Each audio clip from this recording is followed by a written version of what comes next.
Hey guys, Renee here, coming to you from Good Enough Mother World headquarters. Just wanted to recap my day at the New York Common Pantry.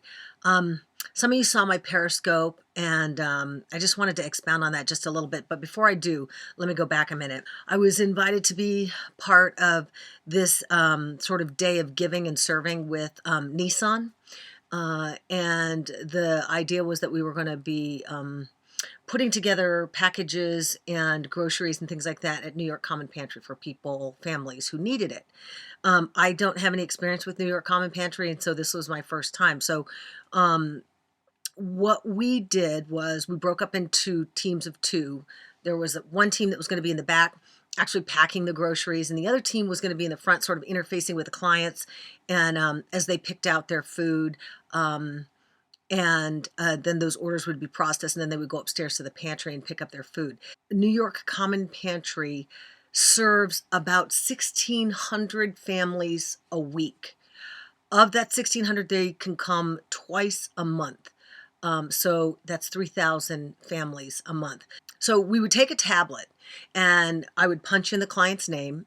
Oh, I would punch in the client's number, and then I would sit down with them and go over the list of foods that were available, and they got to choose what food they wanted to have. So in other words, unlike when you go to a food bank or a food pantry, they're not just giving you a bag of food. They're actually letting you have a little bit of like say over what it is you get. It seems like a small thing, but it's actually a big thing because it gives choice.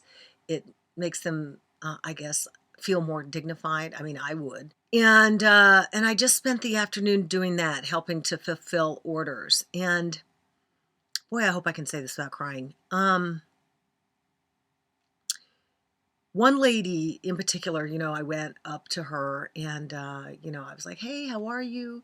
And she spoke very little English. So we went through her list. She was gathering food for quite a large family. And so we went through and picked all the things she needed. And when she was done, I said, "Thank you very much." And she turned and hugged me and kissed me. She kissed me on the cheek. So, and she couldn't say enough thank yous.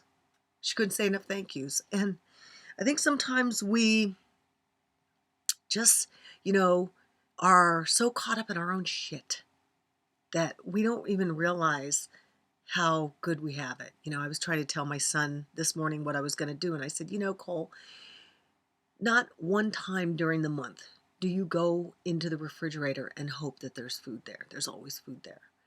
And I think so many of us are like that. We forget that it's just simple things like that. Having a toothbrush, having a pair of gloves when it's cold outside, having food that lasts the entire month, all 30 or 31 days.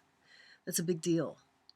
So, in my little way, I was able to help. And more than that, she really helped me, not just her, but all of the people that I serve today.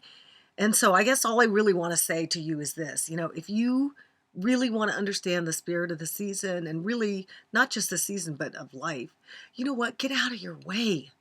Get out of your own way and put your priorities on the back burner and serve. Serve.